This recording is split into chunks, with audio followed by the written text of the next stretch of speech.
and welcome to In the Library with Michele. And my name's Adrian, and we're coming at you from just past the middle point of June in the year 2026. Summer solstice this weekend, man. Summer solstice. Yeah. Yeah. Longest day of the year on Are Sunday. Are you excited? I am. Actually, I'm having a summer solstice party. Oh. Yeah, see I how celebrate that stuff. Yeah, for sure. Yeehaw. Yeah. So, I just had a birthday. I'm old. That's right. Yay. You're not. Yeah, he's not old. He thinks he's old. He's not old. You think you're old at some point in your life, and then you're like, oh my gosh, my body hurts so much. And then you get 10 years older and you go, oh my gosh, my body hurts so much. It just gets worse. It just gets harder. Steady downward trend. It is. And that's why people tune into this podcast, is for the uplifting Hey, messages. but you just got to stay physical. You got to, well, you do, because you do your aerobics class. Yeah. Yeah. If any listeners out there are looking to get in shape as they get older, consider checking out our aerobics class here at the Bedford Branch Library Thursdays at 9 a.m. Yeah. I mean, it's a popular class. Yeah. We also have a Tai Chi class on certain Tuesdays of the month. I don't remember which Tuesdays. Right. Tai Chi, We do have yoga with Diane, right? So I think we have a Mm. lot of good classes where if you do want to stay fit, and it's free, you don't even need a library card. That's right. That's the best part. We don't charge for any of our Nope. programs. And you don't have to even live in the county to use these and to have fun, especially with Adrian when he does his Richard Simmons aerobics. Yeah. Put on some fancy pants. Yes, he does have fancy pants. You must see the fancy pants. They're super comfy, though. Super comfy. I'm not going to put them on screen. I wish you would. They are, okay. What? So they are very comfortable, though. Are they old or no? They're reasonably new. Okay. Yeah, I saw them at the store and I was like, I have to have these. Well, I like them. I think they're cool, man. Cool. So this goes way back, but when I was in high school, we always had to shop on the bargain racks because we didn't have any money. Well, yeah. But one day I walked in because we needed school clothes and I saw shiny pants. Like, oh my, they were black, but they were so shiny and I had to have those. Were they your size? Oh, they sure were. Oh, boy. And you wore them to school. Absolutely. And I was picked on. I was going to endlessly. say, how did that go for you? Didn't matter. Shiny pants. And he still remembers them. So be your individual self. Wear those shiny pants when you find them. Yeah, I agree. I agree. The older I get, the more I'm like, it's got to be comfortable. I don't care how cute it is. If it's not comfortable, I'm not wearing it. On Thursday mornings during our aerobics class, we follow along with various Richard Simmons workout tapes. There's one lady in volume 3, which is what we did today, and there's a guy in volume 1. Like, clearly they missed the memo and they're wearing jorts, jean shorts. Oh, yeah. And like they're barely moving, and it's like, Oh, you yeah. can't bend They were in a big those. thing back in the 80s and 90s. It's like, you can't bend in those. So you can't. No, see?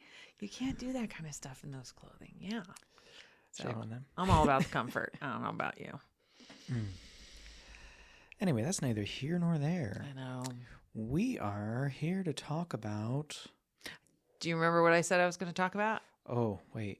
It was a plant. Well, first, I'm going to start out with, I didn't have a question this week, but I did have a problem in my garden.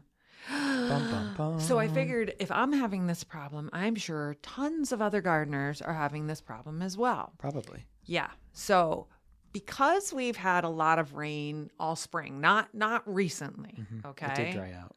Right. We got very dry for a while. I have earwigs everywhere. Those little insects with the pincers, right? They're less than an inch long. They're about 3/4 of an inch. They're dark brown. You know what they are. Yeah. Yeah. So they are attacking my plants and leaving holes. They may be a pest, but I'm going to be honest with you. They remind me of camping. I don't think I've ever gone camping and not woken up to have earwigs all over my tent. It doesn't matter where you are. Camping in Germany, camping over in like Japan, camping. Okay. No, that makes sense. Just everywhere, earwigs. That makes sense. Now, you obviously probably know the lore that earwigs were the lore says that they would sneak into your ears at night when you were sleeping and like eat away at your brain. That does not happen. It does not happen. That explain my situation. I mean, could they possibly crawl into your ear and hang out because it's a dark place? Yes, because they do like dark places, but they also like moisture.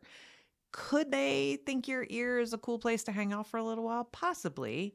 However... I'll stop you there. My ear is a cool place to hang out. But continue.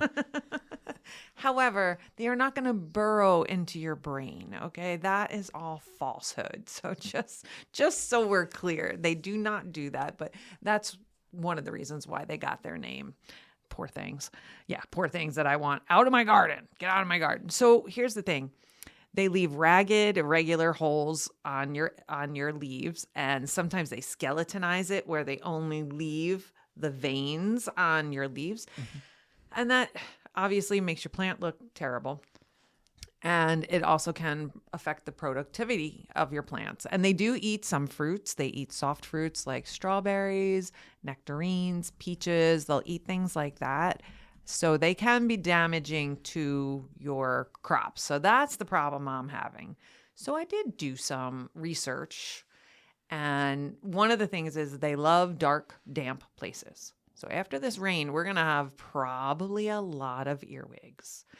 So you need to what they like is places that don't get disturbed much. They like to hide in, I have pots stacked together. They like to hide in between the layers of my pots. So when I pick my pot up, all these earwigs come crawling out, right? So what you can do is have a bucket of soapy water.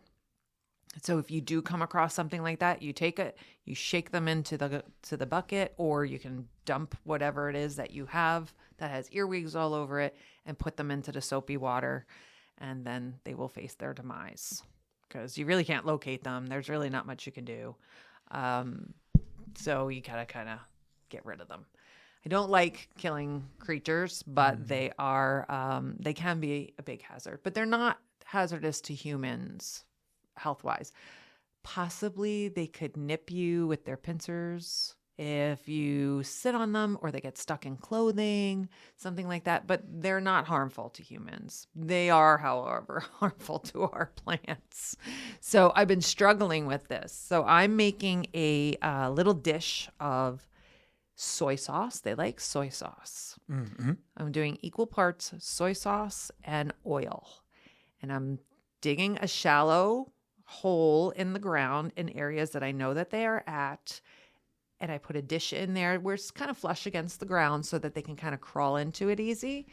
And then the oil will get on them once they fall into the trap, because they like the soy sauce. They'll fall into the trap and then they face their demise. So that's something you can do. There are easy ways to take care of them, but also if you invite toads and birds to your yard, they are predators of the earwigs. So the more toads you have in your yard, the more birds you have in your yard. Lizards also, but we really don't have lizards around here. But I bet with our salamanders, I bet the salamanders that hang out around here would like them too. So if I want more toads in my yard, yeah, how do I attract earwigs so I can get more earwigs so I can get more toads? No, that's not the way you want to do it, man. No, I think it is. No. But I will tell you how you can get more toads in your yard. Hey, you're getting 2 for 1 today. 2 for 1. Because I made a toad pond with my grandson this weekend. Okay, I made it. He just ran around with sticks in my yard and pretended not to pay any attention to me. That sounds right. So I put a shallow bowl, and it doesn't have to be shallow, but I just find that that's what I had on hand. I have a really cool pot with no holes in the bottom. I put a bunch of rocks in there.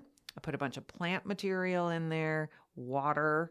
I am going to buy some pond plants to put in there to keep the water oxygenated. And then I made sure that toads have a way to get in and get out. So I have like some sticks lined up so that they can get in there to lay eggs, and then that they can crawl out easily and nobody gets stuck in there. Now, here's a question, though. Wouldn't that equally attract mosquitoes? Yes, but they eat those too. They eat the larvae. And then you're also inviting dragonflies, which also eat all those things. So You can't really not have bugs in your yard unless you do those really, really those really terrible chemical sprays. They're not good for people. They're not good for animals. They're not good for anybody. But what if you need an ecosystem? What if I pave my yard and then put up AstroTurf? You could, but I really don't think that anybody in your family is going to love that very much. Really don't think so. But yeah, you need to have a balanced ecosystem. Like if you're going to have bugs in your yard, you're going to have bugs in your yard regardless. Unless you treat everything, then you're not going to have bugs. But then you don't even have an ecosystem. That's true. So, yeah. So invite those birds, invite those toads to your yard to help with those earwigs in a natural process. Or there's lots of ways to do traps. Now, the soy sauce and oil, that is not the only one. There are several others that people swear by. So I've done the soy sauce and oil, and it has worked for me. So I'm going to have to be doing that soon because they're eating the leaves on all my really tender plants, my beans and my squash. I know, made me very sad. Tragic. Very sad. Well, I want to grow my own food, man. So I wanted to see if there was anything I missed about them. Oh, you want to know something interesting about earwigs? What's that? They are one of the only insects that the females have actual maternal instincts. They protect their eggs. They do all kinds of really cool things to protect their babies, which is not part of the typical insect world, which I thought was kind of fascinating. Now I kind of feel bad about wanting to get rid of them all, but I can't have them eating all my plants. Okay, but if you're trying to grow your own food, can you just eat the earwigs? Ooh. No, not an option. You could, but I have also read that they have an icky smell. Sometimes when they're crushed or they're threatened. So I wouldn't imagine that would taste very good either. So, but that was my 2 cents for this week. Anything like wet and damp, that's what they love. They love those little corners of your yard where you have stuff stacked up, and like I do in my yard, and they love to hide there. So don't be surprised if you start moving stuff around and all these little earwigs come running out on you. So, running. Yeah, they're going to be an issue this year because of the really wet spring we had. And now that we just had all this rain, I feel like we're going to get a whole lot more. So here's a question. If I give my plants some of those mega growth fertilizers, can I get bigger earwigs? Well, does it transfer? I have no idea. And I'm not answering that question. Listen, I have things I want to know. Yes, you do. All right. I'm going to chat about our native plant of the week. Oh, native plant of the week. Want to know what it is? It's in bloom in my yard right now. It's about... Is it a tiger lily? No, because that's not native. Oh, my gosh. It's not native, but the previous owners of my house planted them along our fence. And I've dug them up a couple times, but they just come back. Yeah. Are they the orange ones? Oh, they sure are. Yeah, we call those ditch lilies, and those are invasive too, unfortunately. I have legit dug them out a couple times, but... And you can see why they are invasive, because they keep coming back at you. Right? Okay, so what are we talking about? All right. We're talking about... Now, I came from New Jersey, so I wanted to honor this plant. It's called New Jersey tea. All right? A friend of mine was just in New Jersey yesterday, and you know what she told me? She drove through there, and she was like, yeah, we'll stop in New Jersey. They drive all over. They're from Michigan. And I said, so what did you think of New Jersey? She goes, we got an hour in, and we turned around, and we left. She goes, that place was horrible. She says, the driving, the drivers, there's so many people. I'm like, yep. And I said, now you know why I am the way that I am. Cyanothus americanus. Yes. So this New Jersey tea, I have a beautiful one in my yard right now. Gets about 2 to 3 feet tall and about as wide. The beautiful white flowers are starting to come out right now. And it's a show-stopping kind of plant. It's very compact. It's rounded. It would fit into a formal garden, and it also fits into a native prairie garden. It fits in any way. It also fixes nitrogen into your soil. So it adds nitrogen back into your soil. It does like dry conditions. So if you have dry, sandy soil, which a lot of people around here do, this is a really good plant for that. There was something I wanted to tell. Oh, yes. It is also a host plant for the spring azure and the summer azure caterpillars. These are butterflies. These also attract hummingbirds. So it's good for everybody. If you have wild turkeys and quail, they also like that. But deer, elk, and rabbits also like this plant. So it is not resistant to those creatures. So just be aware of that. It is also listed as a special species by the Xerces Society for the yellow-banded bumblebee. Yellow-banded bumblebee. Yeah. So it's supportive of that bumblebee. And in history, this is very interesting. Native Americans used to use the roots, flowers, and foliage for a variety of purposes. And after the Boston Tea Party, many American colonists steeped its leaves as a flavorful, caffeine-free alternative to imported teas. So that's where the name came from, New Jersey tea. I don't know. Isn't that cool? But it's a great plant. So if you can grow this, I would. It's also known as red root tea because the roots are red. Wild lilac and mountain snowbell, it's also known as. It blooms from June, July, and August. It attracts your butterflies, your birds, your hummingbirds, and it is very easy to fit into any landscape because it doesn't get big, it doesn't get crazy, it doesn't go all over the place. So this is the first year that it's actually bloomed this well for me because last year something got to it. I think it was Japanese beetles last year and it looked terrible. This year it looks stunning and it's going to look perfect for my solstice party. Solstice party. Solstice party. So yeah, and this is a perennial. It'll keep coming back for you. I highly recommend this plant and it's really pretty. It's just really pretty to look at. And it smells great. Smells great. So yeah, I had to give New Jersey tea, yo. Yeah, I had to give my Jersey people a shout out just because I had a friend in Jersey and my Jersey tea is looking great. So why not? Terrific. Yeah. So that's my 2 cents on Jersey tea. New Jersey tea, I should say. You should plant one in your yard. I might.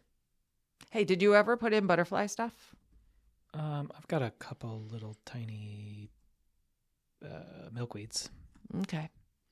I told you I would help you with that. I know. All right. So why don't we take a moment and talk about what's going on at your local library? There's a lot going on, man. Is there, though? There is. With the summer reading program going on. Oh, wow. There's Speaking kids of, everywhere. Let me start this up. Please do. We are unearthing a story with the summer reading programs. Here at the Bedford Branch Library, we've got Tuesdays at 6 p.m., a variety of activities. Coming up on June 23rd, we're kicking it off with a foam party. Did you see any of the pictures from the other branches that did the foam party? I did not. Are they good? Oh, yeah. Talk to Bethany. She'll show you pictures. Yeah. Fantastic. Yeah. So it looked like it was a really good time. So that's this Tuesday coming up. Yeah. So join us for the biggest summer reading kickoff with a fabulous foam party. It'll be fun for the whole family. Yeah. Oh, might be a good idea to bring a change of clothes and a towel because apparently it gets quite messy. Quite messy. All right. This is perfect. I'm talking about summer solstice spiral sun catchers. Ooh, I love the alliteration there. This is going to be at the Dorsch Memorial Library, Saturday, June 20th. So this Saturday at 1 o'clock. Join us in celebrating the return of the sun and the long summer days ahead by making a beaded sun catcher. Come have fun playing in the summer sun. I love it. Summer. And this is for all ages. Do register online, though. They need to know how much they need in materials. So register online with Dorsch Memorial Library for Saturday the 20th. Yay. Woo. Next up from me, coming up on July 6th, so you have a little bit of time to prepare, we have Quizzical Patriotic Edition. This will be going from 6 to 7:30 p.m. here at the Bedford Branch Library. Teams of 5 are invited to compete in a free multi-round trivia competition brought to you by the Friends of the Bedford Branch Library and focusing on all things patriotic. Are there prizes for the winner? Sort of just the standard prizes. I've never been to a Quizzical, so that's why I'm asking. Yes, they are eligible to win free items from the Friends of the Bedford Branch Library. Oh, excellent. Excellent. You definitely want to support our friends because they do so much for us. Mm-hmm. All right. At the Vivian Branch Library on Wednesdays, certain Wednesdays, the ones coming up are July 1st and 15th for learning cursive writing. Woohoo! I love to write cursive, although I don't do it properly. And that's how I used to always get in trouble at school because I didn't do it well. I kind of mix my cursive with my print, but this is for all ages. So this is Revisit the Lost Art of Writing. It only takes paper and pencil to try your hand at cursive writing. Recommended for first graders through adult. So that is a very fun one coming up at the Vivian Branch. Terrific. Coming up on June 22nd, so this is also coming up very soon. Mm-hmm. Here at the Bedford Branch Library from 6 to 7:30 p.m., we are presenting Book Bedazzling. Oh, yes. Book Bedazzling is hot on social media right now, and this is your chance to try it for yourself. Enjoy a relaxing craft night by yourself or with a friend. Pick up a book from home or bring a book from home or pick up a selection of donated books. Please register online as supplies are limited. I can't wait to see what people do with those. I think they'll be really cool. All right. My last thing that I have for today is at the Bedford Branch Library. I started Monarch on Mondays this week. So Monarch Mondays just started from 9 to 11 every Monday. I'm going to be out there in the gardens up front looking for caterpillars, checking plants. Come on by and say hi. You know, we can talk butterflies. We can talk caterpillars. We can talk flowers, plants, nectar plants, native plants. We can talk all kinds of stuff. We could be there all day long, but I'm only going to be there till 11. Till 11? So we can talk about the ecosystems. Come on by, ask questions, or just come to see. We got a new bench. A bench? Yeah, the Friends of the Library brought us a beautiful butterfly bench that you can sit on and just stare at the way station, which is looking amazing. So come on down and see us, whether I'm here or not. Come and see the... Are you going to dress up like a butterfly? You know I have a butterfly costume. I know, that's why I'm asking. Yeah. It just gets a little hot in the summer, to do that. The summer of heat. Yes. So, yeah, come on down and visit. Even if you just have a plant question in general that doesn't have to do with monarchs or butterflies, ask me. All right. Last from me, the Zeckelman Holocaust Center series. The Zeckelman Holocaust Center is presenting on a variety of topics related to the Holocaust in addition to a next-generation speaker. The series is sponsored by the Friends of the Bedford Branch Library. Coming up on Thursday, June 25th, from 6 to 7 p.m., we have Understanding the Holocaust, the Escalation to Genocide. The Holocaust was one of the darkest times in human history, and many wonder how it could have happened. Using artifacts and victim-survivor perspectives, we will discuss the escalation of hate from biased attitudes to bias-motivated violence during the Holocaust. Please register online. And that one's here at Bedford? It sure is. Okay, because I know there's a couple of other libraries that are doing similar programs. That's true. Yeah, so I just wanted to make sure. Okay, Bedford this Thursday. Excellent. All right. Anything else from you? Can I do a follow-up from elderberries? Yeah, do it. Okay, quick follow-up. What I talked about last week was American elderberry. There are other elderberry varieties. If you are going to plant elderberry in your yard, it is a good idea to have another type of elderberry so that they can cross-pollinate. Oh. Okay, so I still get a lot of fruit off of mine. So I don't know if that means a neighbor in the area has a different kind of elderberry or what, but it will increase your production. So I did want to mention that. Are you familiar with pokeweed? Yes, I have pokeweed in my yard right now. Yeah. Yeah. I have It's a form of milkweed. I have pokeweed. Yeah, it's a good one. And you don't want to eat any of it, though, because it is too late. poisonous. That's much too late. It is not good for you to eat. No, I have it Disclaimer. in several spots in my yard. Do not eat pokeweed at home. Exactly. Do not eat pokeweed at home. All right. That's going to be it from me. If you happen to be watching on YouTube, do be sure to like and subscribe and hit the ring bell for notifications. If you're watching us on Spotify, please like the episode and like the pages as a whole because it helps us with the algorithm.